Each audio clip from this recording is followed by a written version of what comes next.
15 seconds. 15 So seconds. stand by. We're live on Facebook. We're live on Facebook. So welcome, Facebook. Welcome, Facebook and YouTube. We're here with you. This is the Veterans Impact. You sure about that? Welcome to the Veterans Impact Show, where we continue the mission of highlighting veterans and service organizations who continue to serve our community and our nation. We're brought to you by Fairway Independent Mortgage and Lone Star Wealth Strategies. Don't worry, retire happy. Welcome aboard. What a great day we've got. I got to tell you, this is really terrific. So I want to say a couple of special thank yous. Thank you to my wife, Diane, doing the social media, and to Nathaniel Smith with the podcasting, Ascend Podcasting. Okay, I got to get that right. Also, we want to thank DVTV and the AUN network out in California for being part of this. We really love it. And please send us an email. Let us know, subscribe, be a part of this. It's a great opportunity to talk to veterans. Now, Chuck, you're a Marine, an outstanding Marine. And I don't know if I'd go that far. Well, you are in terms of all of the things you do in the community. But how does one Marine welcome another Marine? Good morning, Sergeant Major. Okay, well then, good morning, Sergeant Major. How about that? Let's welcome Lance Nutt, United States Marine Corps Sergeant Major, CEO and founder of Sheepdog Impact Assistance. Welcome aboard, buddy. Good morning. Good to be here with you. Thank you. Well, and what a great name, Sheepdog Impact. I'd asked you before that I'd heard that before from Major General Bob Scholes talking about sheepdog and how nobody wants to be around the sheepdog because they keep everybody confined and policed, but until they need them and the wolf comes, then everybody wants the sheepdog. So tell us a little bit about how you got your name and how you got started. Yeah, we, it's good to hear that people are talking about, truly what a sheepdog is when it comes to protecting society. And we refer to our nation's sheepdogs, the veteran community, military men and women that are serving daily, and all of our first responders, law enforcement, fire and rescue, etc. They are society's protectors. They're the men and women willing to die for you and I on a daily basis, out there guarding that wall.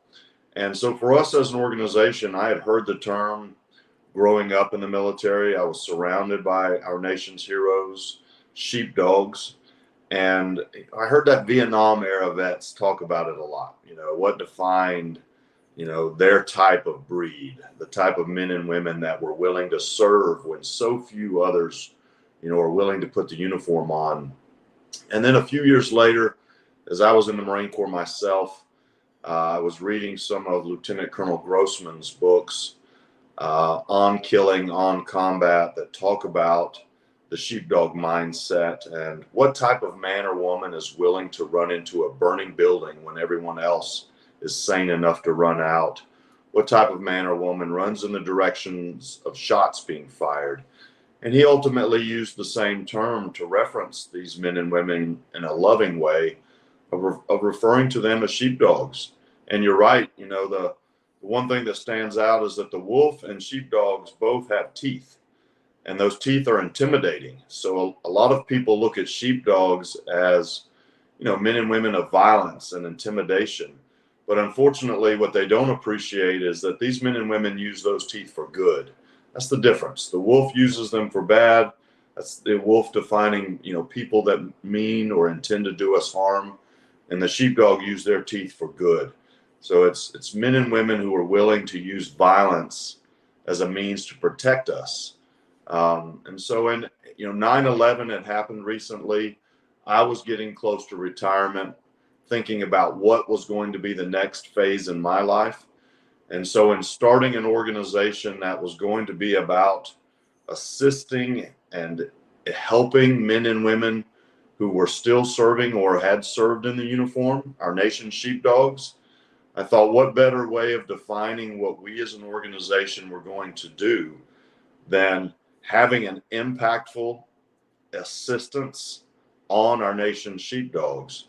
So impacting them in a positive way through the assistance we were going to provide really came up with the name Sheepdog Impact Assistance. So I got to ask this question, but then I'd like you to talk about the mission of Sheepdog. Did the name come first, or did the organization come first? The organization, right? The idea. And I think, a lot of business owners can appreciate that. You have an idea of what you want to do. Now it's what do you call it? And Sheepdog was actually the fourth name.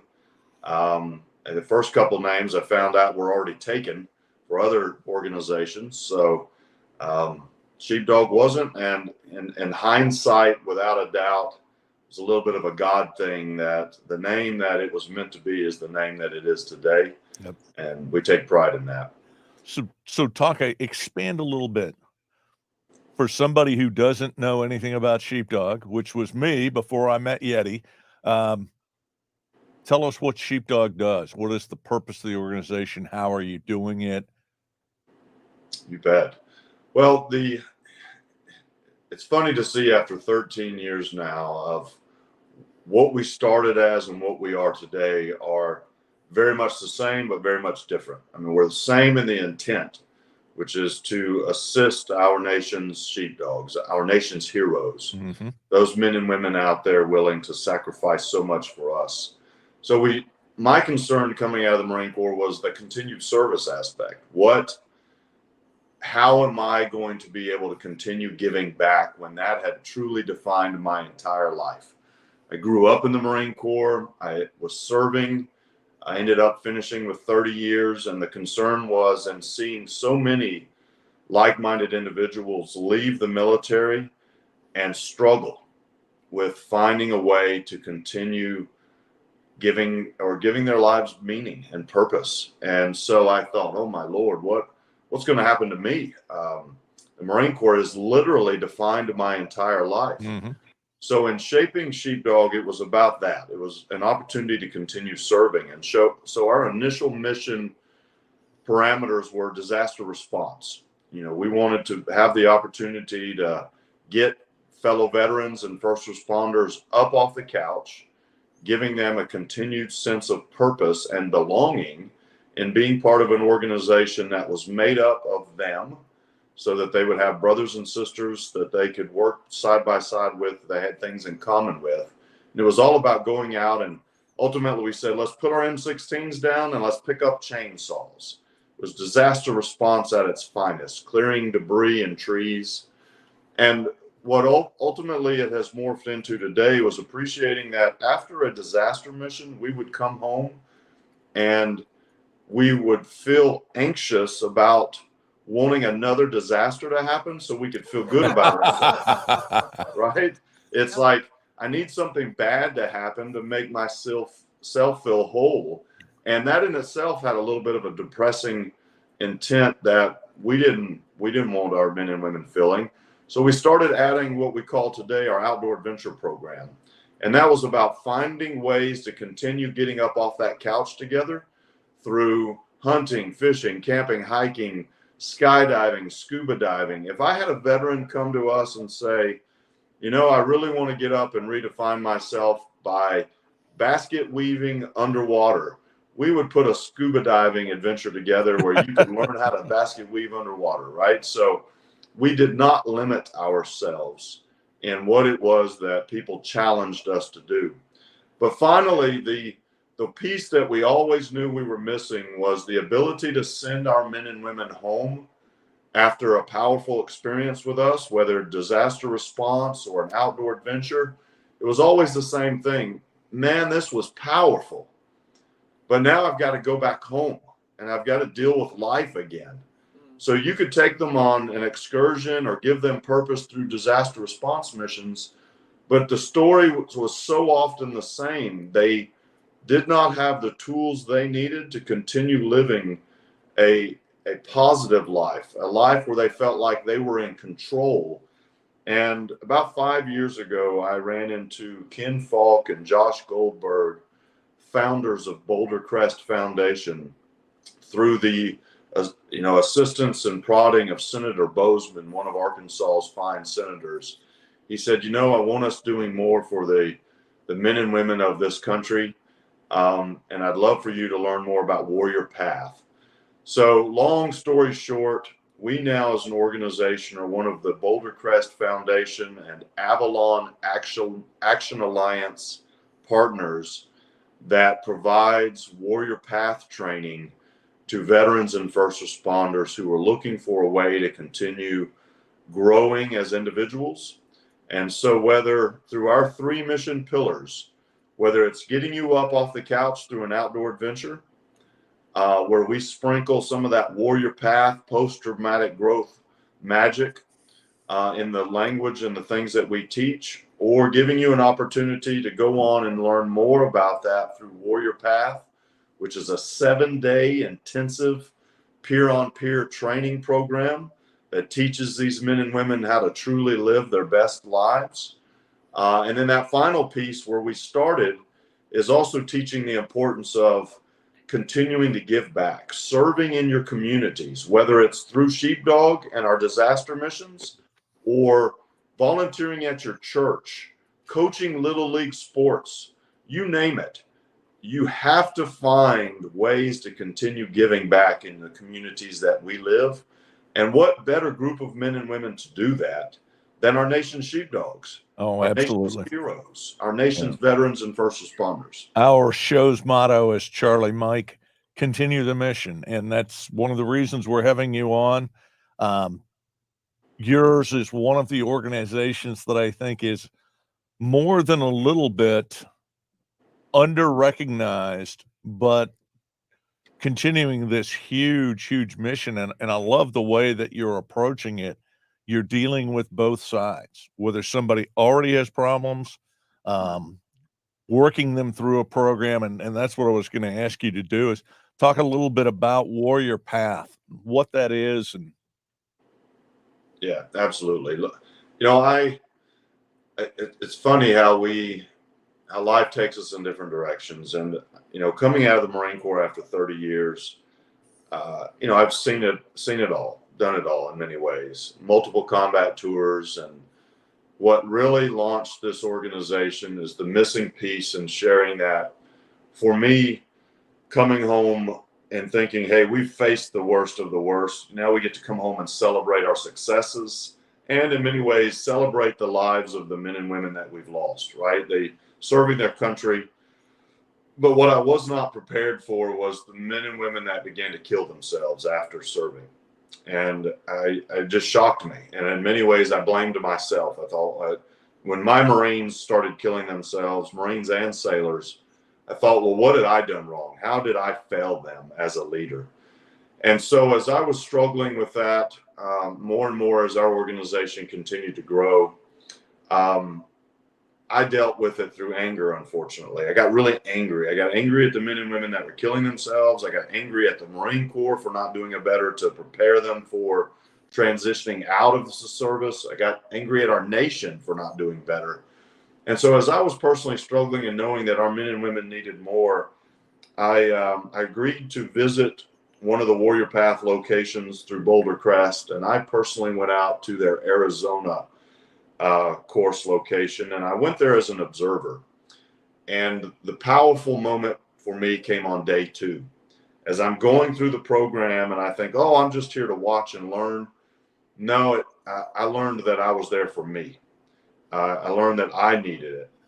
And so the power of what Warrior Path did in changing my life through how I was taught to better appreciate, one, who I was as a warrior, but more importantly, the strengths of and the things that we needed, and not feeling like a victim. Well, Lance, these are so important. We're going to continue the conversation in a minute, but what is your website? How can people get a hold of you? And this is a national organization. So if I wanted to look it up in Philadelphia, if I wanted to look it up in Maryland, if I want to look it up in California, where would I go to find it? And we've posted the website, but for some people who are going to be looking at radio, they're not enjoying it quite as much. So looking at radio. Exactly. Yeah. So What is the website? Please tell us. Happy to do so. So www.sheepdogia.org. And that's sheepdogia, all one word, .org. And they can learn all about us through our website. I really appreciate that. And when we come back, we're going to continue this conversation, and I'm going to see if I can get some war stories out of a great Marine. This is the Veterans Impact Show. We'll be right back.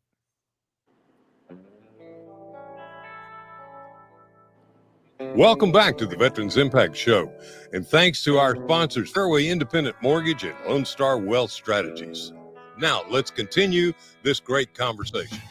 We've got Lance Nutt, United States Marine Corps retired. Now I'm surrounded by Marines. No bad deal, man. Let me tell you. We're trying to elevate the quality of the show, man. Well, not only that, but I've got all the protection I could ever want.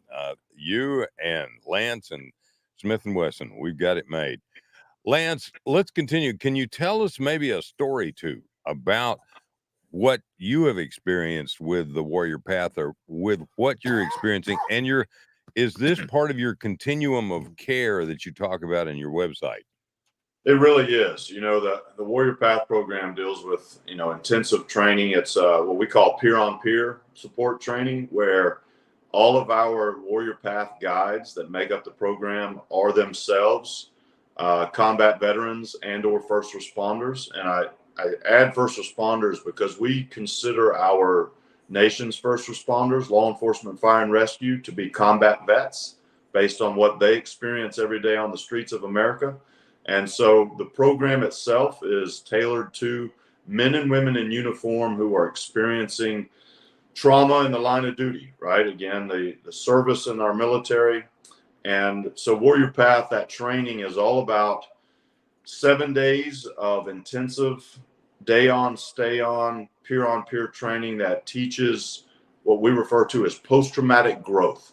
From post-traumatic stress, trauma, which every human being experiences, can come post-traumatic growth. And it's learning how to, not in spite of, but because of your trauma, you can truly live a better life through what you've experienced. It's an opportunity to grow from the things that you've experienced in life and understanding how that can make you a better, stronger individual. So, that whether referring to and teaching about experiences of Holocaust victims, families that have lost young children, to what we experience in the line of duty in combat or on the streets of America as first responders, it's understanding that all human beings experience bad things. And so too many of our nation's veterans and first responders fall into this pit of self-pity and despair. And unfortunately, our country today, in many ways, teaches them that they're victims. And we're trying to counter that. We're working hard to teach our men and women that have served that they have so much to be proud of, that they truly are the best among us. And it's reminding them of the power of who they are as sheepdogs, and empowering them again to go out there and continue serving in such a powerful way. So I'm so proud of what we've done with the Warrior Path Partnership and the program that we teach here at our national headquarters in Northwest Arkansas and Southwest Missouri. Now, how did you come to that location? Well, my home state is Arkansas. And so I ended up on recruiting duty in Fayetteville, Arkansas, the home of the Arkansas Razorbacks, and knew and experiencing the greatness that is Northwest Arkansas. You've got Walmart headquarters here, Tyson, J.B. Hunt, just to name a few. Beautiful Ozark Mountains. I knew that when I retired, I would want to raise a family here. I ended up meeting the mother of my 3 beautiful children. And I had just gotten out of the Marine Corps off of recruiting duty and decided to pursue a civilian career here in Northwest Arkansas in marketing and advertising. And thought, okay, now's the time to appreciate making some money.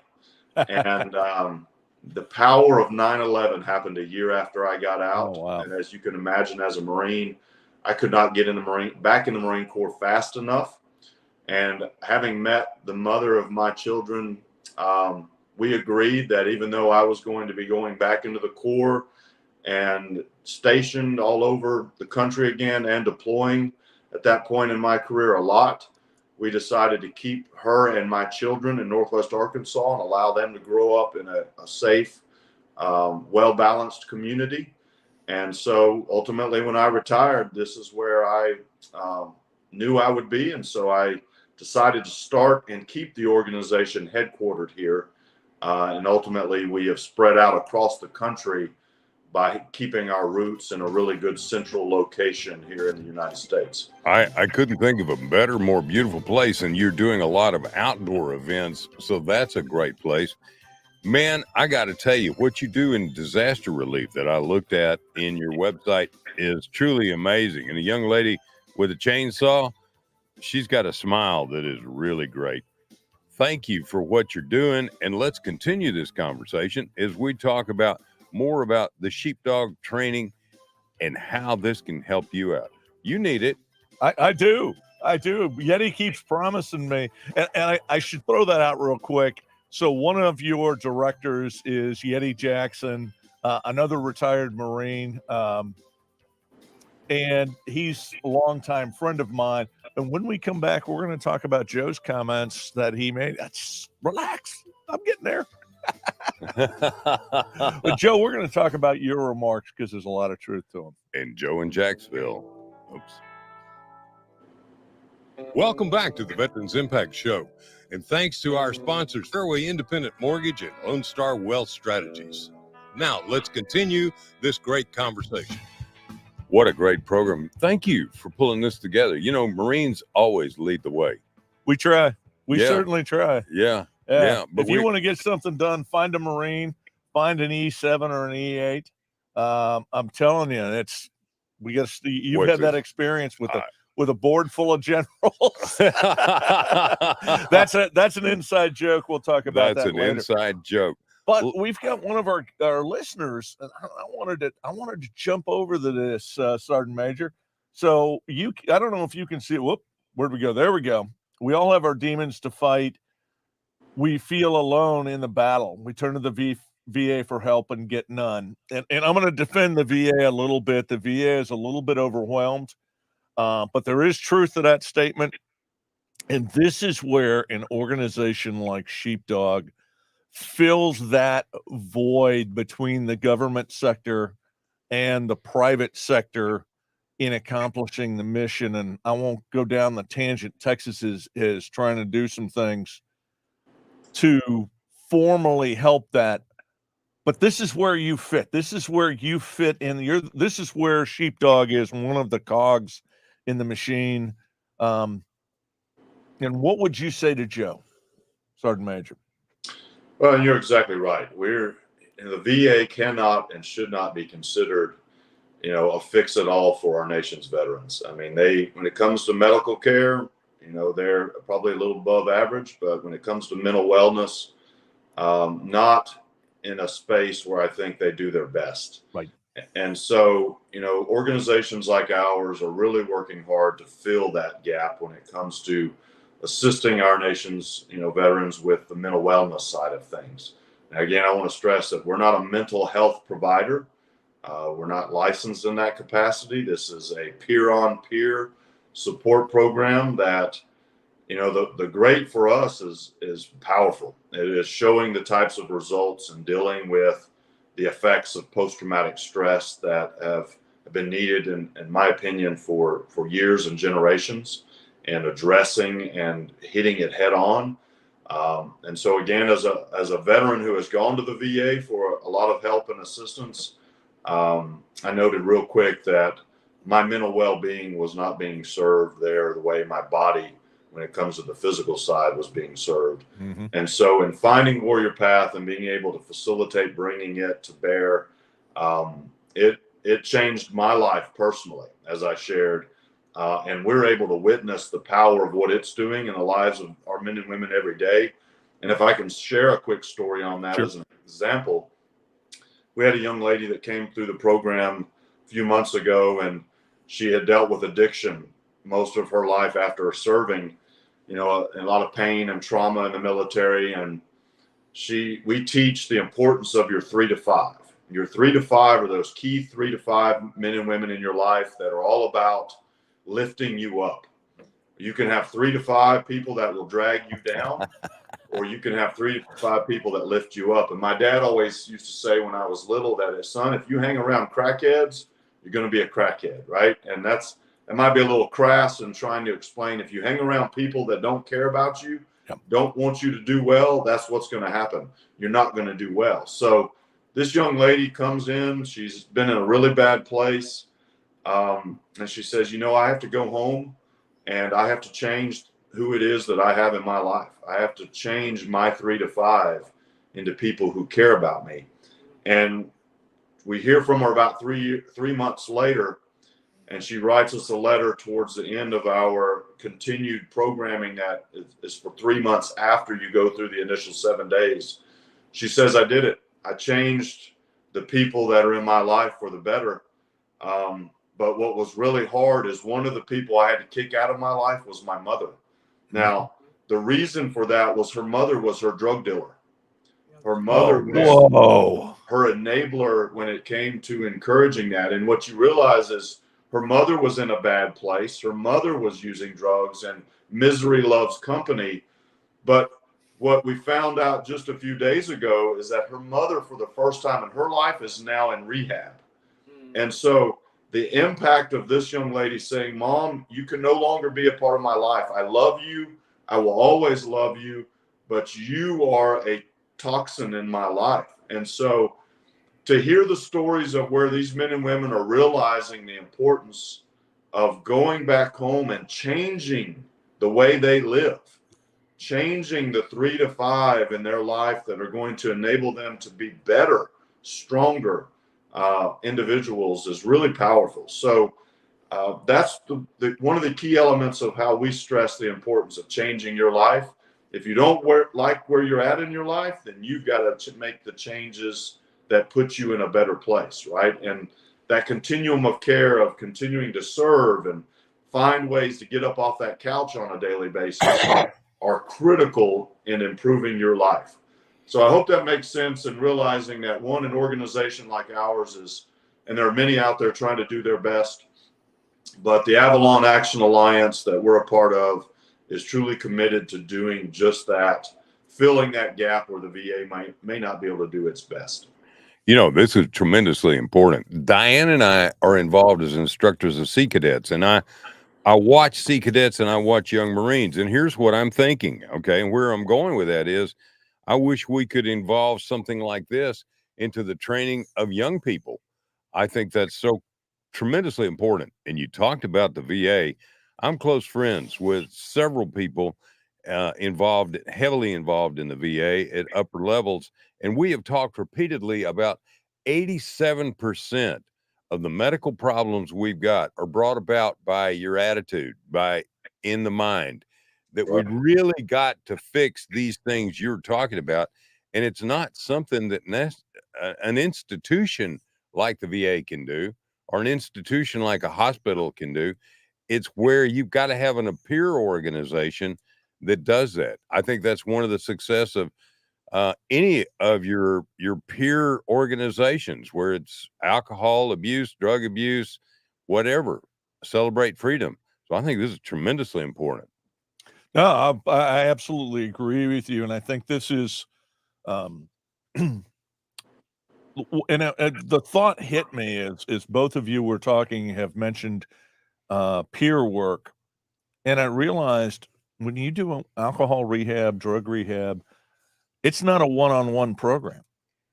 It's never a one-on-one program, and it's just, it seems like a blinding glimpse of the obvious, but it's the kind of thing you just don't think about. And that simple, just being so simple as replacing 3 toxic people in your life with 3 people that, worst case scenario, they're at least neutral to you, but they're not toxic. You're moving in a better direction. Well, but hopefully 3 positive people. I totally agree. And one of the things is I'm a certified senior advisor. As you get older, what happens is we gravitate towards people we've known a long time, and many times those people are toxic.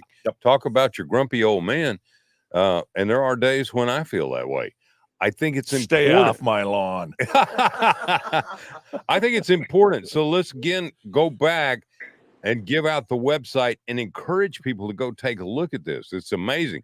Your outdoor adventures, get up off the couch. Good Lord, Lance, you know how many times I've been in a senior's home and I say, get up off the couch, take that 32-ounce big gulp full of Dr. Pepper and sugar and put it away and get rid of the cigarettes and focus on health. The website. Yeah. So we put it up, the sheepdogIA.org. And that's for the people in radio who cannot see this. Yeah, there we go.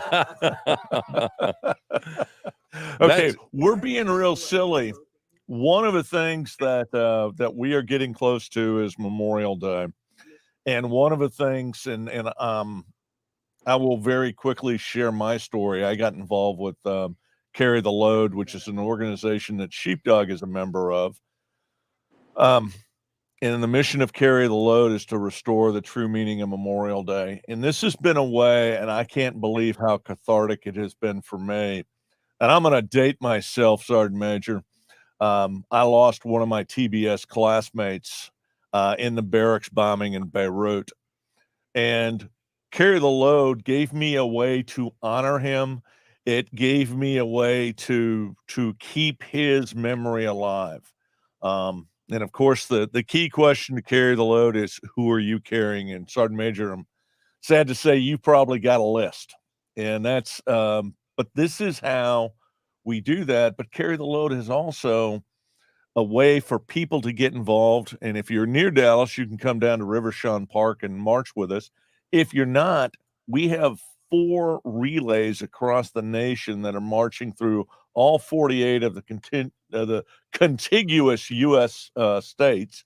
We're still trying to figure out how to pull off that march from Hawaii to, I think what they need to do is put them on the deck of an LHA and everybody can march and walk around the deck as the ship's going from Hawaii to San Diego. Yeah. But that they said that was going to take a little too much work. I've done that on an aircraft carrier. I'd Yep. just as soon, But let's talk a little bit about, and have we got the Carry the Load site? And is Carry the Load on your website, Lance? There we go. We've got the Carry the Load site up. So if you're listening to this and you want to support, join a team. And you'll notice Sheepdog has 17, 18 different teams. They're different, representing their different chapters around the country. But it's a great way to participate, even if you just do it virtually and get out and walk with us on Memorial Day. And I'll talk just a little bit at Rivershawn Park. All the relays will meet in Dallas. So they will all come to Dallas. And then Sunday, I, along with 15 to 20,000 of my closest personal friends, are going to start a march. We're going to march around the what we call the Uptown area in Dallas. And then we are going to spend the next 20 hours and 23 minutes for 2023 marching on Katy Trail. And my wife and I get a big kick. We're up to, we think we've read about 150 of the placards. So I mentioned my TBS roommate, that's Woolly Bear. I still remember the first time I read Woolly Bear's placard, and they're up and down Katy Trail. And if you're not familiar with Katy Trail, it's really neat. It's part of the Rails to Trail system. So it's an old rail line that they have paved over, and now it's a walking trail. But having said it's older, it is covered by trees. And it's actually it's very beautiful. Very beautiful. But on all of the trees, each one has a placard. Each one shares a story. Lance, let me ask you a question. I believe you have a local organization here. Are you guys going to have a tent? Because many organizations have a tent at Carry the Load in Rivershawn Park. Do you know if you guys are going to have that where if people go, they could come up to Sheepdog and say, hey, I want to know more. I want to meet somebody. I want to join. Are you going to have a booth there or a tent? Oh, yes. I mean, we even as a national office bring about 30 of our men and women from Northwest Arkansas down and participate. And so there'll probably be 50 to 60 of us minimum. they're working the tents. We actually are the organization that mans the chow hall there. So we'll have our tent where we're talking about our organization, but then we also work several of the tents there at the park. And this is one of our favorite events of the year. The Power of Memorial May and Carry the Load is all about reminding people of the true meaning of Memorial Day, right? It's not about hamburgers, hot dogs, and time on the lake. It's about remembering and celebrating the lives of the men and women that gave everything, quite literally gave their lives for us, right? And so you better believe it. We're going to be there strong. And I have 7 men that I served with that have placards there. So it's a powerful experience for me, especially when we hike and I find their placards on the trees and posts along the Katy Trail, but also in the closing ceremonies when they're bringing all of those placards back in, and to stand there and see their faces. One, I even get goosebumps now as I think about it, but the power of being reminded of their sacrifice and their families, reminds me of the importance, one, of what we do, but also the importance of remembering those men and women for everything that they've done for our great nation. You just gave me an idea. Diane and I are going to our reunion of VA 163. We were the lead attack squadron flying A4s off the carriers in Vietnam. We lost 12 pilots and we had 5 POWs, including John McCain was one of our pilots. I think it would be great for us to organize our VA 163 group and get placards out there. So other organizations, other people, join us in being able to get out there and carry the load. When we come back, we want to talk about other opportunities and other things. And Lance, please stick around as we talk about Memorial Day coming up, because I want to talk about gunny golf before that because it supports. I want to talk about Carry the Load again. I want to talk about other things that are going on. So this is a really important weekend. We're really looking forward to it. Stay with us. Veterans Impact Show is here for you right now today.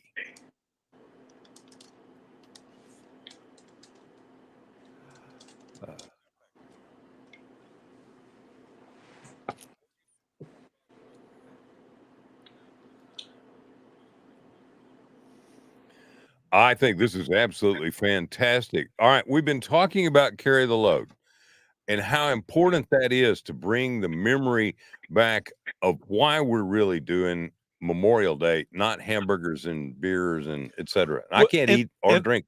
Yeah, the one thing I want to say, and I know that was not the Sergeant Major's intent, we're not saying there's anything wrong with celebrating family, with taking a long weekend, watching the Indy 500. All we're saying is take a minute, even if it's just a minute in there, and remember what the real meaning of Memorial Day is and what's significant.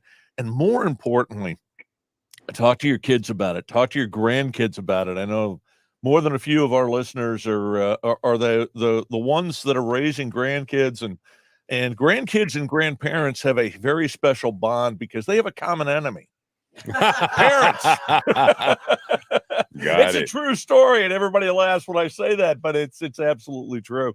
But nothing more powerful than the lessons your grandparents teach you, and one of those is to never forget. And as Sheepdog, not only includes its green side, red side, blue side, and I actually will be flying Memorial Day weekend my green side, red side, blue side flag. Carry the Load also honors not just our military, but also our first responders. And that's deeply important here in Dallas, where we had 5 officers gunned down over, and sadly, a former serviceman who clearly was, you can't be a mass killer and not have a mental health problem. That's just, you don't go kill people for no reason. But that hit Dallas really hard, and we're still feeling that. That's happening across the nation. That hits everywhere. Let's talk about some other things. Nathaniel, can you put up this deal that was sent to me, a Memorial Day celebration. I know a lot of people in North Texas love horses, love being around horses. We're very familiar with eQuest. I am learning about this. This will be a great Memorial Day ceremony, Monday, May 29th from 12 to 1 o'clock. It's free to the public, Myers Park and Event Center, right here in beautiful McKinney, Texas, where North Texas really shines. The other thing is look in your community, go to the VFW, go to the American Legion, go to other veterans organizations and find events, find parades, find things that are going on that you can get involved in and that you can be a part of, and that you can, if you have children and grandchildren, take them. Yep, absolutely. Participate. They will love. So I'm going to throw one out. I have participated in on and off for 20 years. Frisco at 9 in the morning on Memorial Day morning. Yeah. Does a great ceremony. It's right at an hour. They keep the time really sharp. And then I'm going to hustle back down to Rivershun Park. Lance, I don't know if you're going to actually carry one of your placards this year, but I'm going to talk about next week's guest, and he is somebody that you know, and that is Terry Burgess, who runs the Gold Star Family Retreat Program, who's another friend of the organization. Great guy. I'm honored to call him a friend, author of the book, When Your Blue Star Turns Gold. And so there are so many organizations like this that are supported by Carry the Load, and absolutely a great organization. But as we continue that mission of restoring the true meaning of Memorial Day and getting people to remember it, because one of the problems we have is when I was growing up, everybody served. You just did that. And I'm a little bit older than the sergeant major and a lot uglier. So my sergeant major used to tell me that I was so ugly, I was cute. I believe that. But we had 20% of the American public, or especially of the men who had served who were veterans. Today, that number's down to 4%, and only 1% of the nation is serving. So that number is going to continue to shrink as the Vietnam era veterans pass on, as the Cold War era veterans start to pass on. That number is going to get smaller and smaller, and we lose sight of this. We lose sight of the values. Well, Chuck, we're down to a minute. Let's close this with a prayer. Oh, crap. Lord God, King of the universe, we are so thankful to you for all of the wonderful things you do for us. You take care of us. We absolutely appreciate it. Thank you for the hedge of protection around all of our military and active duty responders, that you keep them safe. Thank you, God, for our veterans who lead the way in our communities and continue the mission and bring us together. Oh, Lord God, please help us bring this nation back together, one nation under God, indivisible, with liberty and justice for all. Amen. Amen. Lance, thank you so much for being on. Look up Sheepdog. Absolutely. Look up Memorial Day and join us in a great celebration. Thank you. And thank you, Joe.